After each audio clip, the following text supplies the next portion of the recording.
আমি শুভেন্দু অধিকারী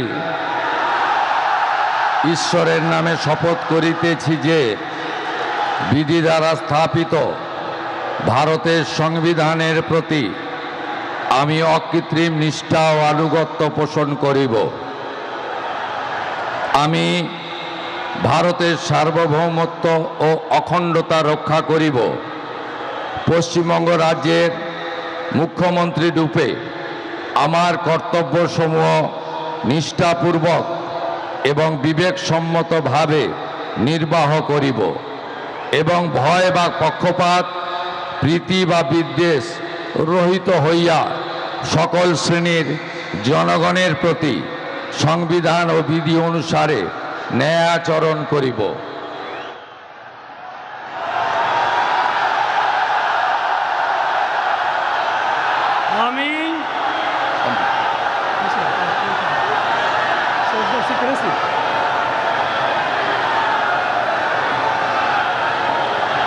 আমি শুভেন্দু অধিকারী ঈশ্বরের নামে শপথ করিতেছি যে পশ্চিমবঙ্গ রাজ্যের মুখ্যমন্ত্রী রূপে যে কোনো বিষয় যাহা আমার বিবেচনার জন্য আনিত হইবে বা আমি জ্ঞাত হইব, তাহা মুখ্যমন্ত্রী রূপে আমার কর্তব্যসমূহের যথাযথ নির্বাহের জন্য যেরূপ আবশ্যক হইতে পারে তদ্গতিকে আমি প্রত্যক্ষ বা পরোক্ষভাবে কোনো ব্যক্তি বা ব্যক্তিগণের নিকট জ্ঞাপন করিব না বা প্রকাশ করিব না।